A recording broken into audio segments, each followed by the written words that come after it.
Coming up on Valley News Live at 6, an exclusive interview with the wife of fallen Grand Forks police officer Cody Holte. Plus, Fargo renters are ready to turn up the heat, but some apartment managers are delaying the date. And Minnesota farmers are positive about their corn harvest. Valley News Live at 6 starts right now. This is Valley News Live at 6. We begin tonight with a Valley News Live exclusive as the wife of Grand Forks police officer Cody Holte sat down with our reporter Bailey Hurley this afternoon for her first and only interview with the media since her husband was tragically shot and killed in the line of duty on May 27th, 2020. Bailey joins us in the studio now with a preview of that interview. Bailey? Mike, today was the honor of a lifetime to be trusted to share Mandy Holte's story with you tonight. Like most of you at home, what happened on May 27th and the days after were heart-wrenching for me too, and at times very hard to cover. Things like that just don't happen here in North Dakota, and I will remember that day forever. Since then, the anniversary has come and gone, and Holte's killer has been ordered to spend the rest of his life in prison. And just last week, Mandy and their 2-year-old son Gunnar traveled to Washington, D.C., where Cody was honored at the National Law Enforcement Memorial. Now tonight, Mandy is asking the community to remember her husband as more than just the dark and evil thing that happened to him. Instead, asking you to remember the person he was and the way he lived. It can be on the anniversary, or it can be when you're in the car wash. Like, think of Cody, and it could be Cody the man or Cody the officer, whatever one you need. But I hate to say that he was just a good person, but he was. Like, it's so simple. But I want people to try to be more like him. What do you think she wants us to do, or how do you think we should go about that, remembering her husband? There's 2 things that she wants us to remember her husband by, and 2 of those things that she says that we can do to remember Cody differently comes down to car washes and bologna.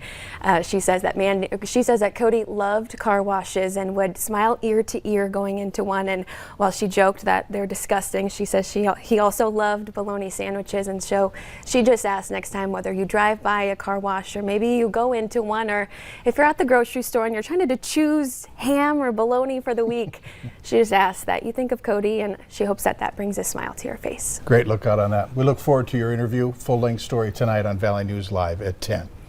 All right, let's go ahead and catch on the weather now. The weather is changing and certainly has been cold for the last couple of days, much colder than it was on Monday, some 30 degrees different. Let's find out what we're expecting for this evening. Hutch? Mike, thanks so much, and good evening, everyone. As we head into the later part of our week, we are indeed in the midst of some very chilly mornings. Right now, a gorgeous setting sun with some high clouds in the Devil's Lake area. But this morning, thanks to our friends at the North Dakota Agricultural Weather Network, we have these readings that were as cold as 20 degrees in Fox and Wales. Roseau 21 this morning, Ulen at 22. Elsewhere, it was chilly in Fargo, 25. A lot of 25s here along I-94 all the way out to Jamestown, mid-20s as well this morning in Lakes Country. Now, we have warmed up into the low 40s out there, and it's not too warm. It won't take too long to dip down into the 30s with these clear skies.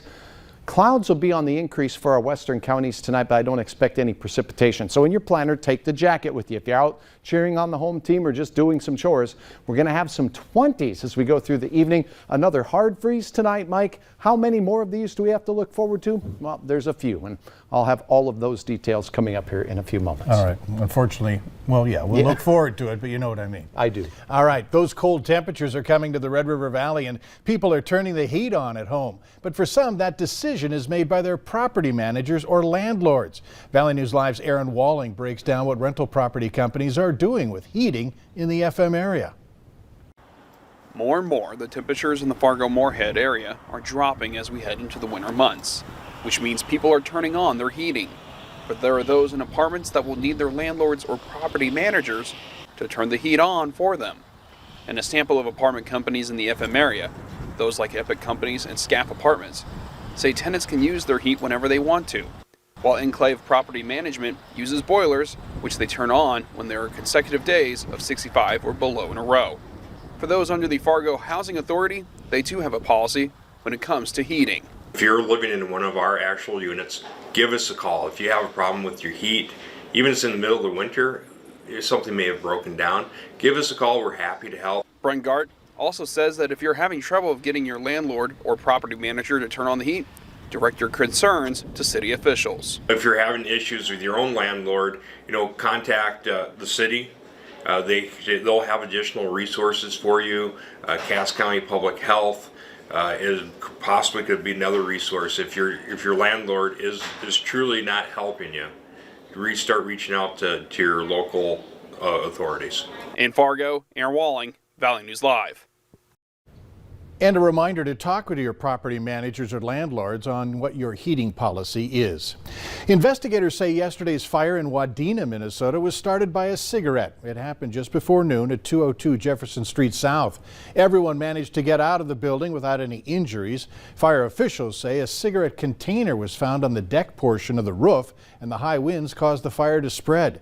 People in 7 apartments are displaced and several businesses have smoke and fire damage. The state of North Dakota will be allowed to pursue a lawsuit against the federal government over protests at the Dakota Access Pipeline. A federal judge denied the government's motion to dismiss the suit. North Dakota is seeking $38 million to reimburse them for policing the protests. In 2019, the state filed a lawsuit against the Army Corps of Engineers, arguing that the Corps allowed protesters to camp illegally. U.S. Senators Kevin Cramer and John Hoeven issued statements in support of the ruling. Both congratulated North Dakota Attorney General Wayne Stenehjem on what Senator Cramer called a victory for North Dakota. The trucking industry is taking a major hit in the labor shortage. According to the American Trucking Association, it's short 80,000 drivers. That's a record high. The crisis is one reason for the supply chain slowdown throughout the country. Even with ports in the south and west coast opening for more hours to accommodate more ships, the truck driver shortage is causing massive backups. Be resolved. We have a challenging road ahead of us in the supply chain for quite some time, and it's not going to be fixed this holiday season or next year. The North Dakota Department of Transportation said the number of people getting their commercial license has remained steady despite policing challenges. An infrastructure bill that's currently waiting in the U.S. Congress would address some of those challenges, and it would authorize billions of dollars for the transportation industry. With companies like Procter & Gamble announcing price hikes this year, the U.S. Senate took up a discussion on regulatory policing and supply chain interruptions. North Dakota Senator John Hoeven delivered remarks on what he believes is the reason Americans are paying more for everyday goods. President Biden and the Democrats in Congress are focused on raising taxes and enacting harmful, job-killing policies. Because the cost of energy is built into virtually every product we consume, we're seeing the inflationary pressures of higher prices on goods across the entire economy, all the way to the dinner table. Hoeven was also critical of the Green New Deal and legislation that restricts domestic energy production. He emphasized the impact that energy policy has on North Dakota's economy. Later on Valley News Live at 6, Minnesota farmers are in the midst of harvesting their crops. Some may have better yields than expected. And this morning, temperatures in the 20s as we enjoyed a crystal clear sunrise. High cirrus clouds overhead. It's been a cool day as well. Get out the lutefisk chowder. Looks like another cold night. Your hour-by-hour forecast is next.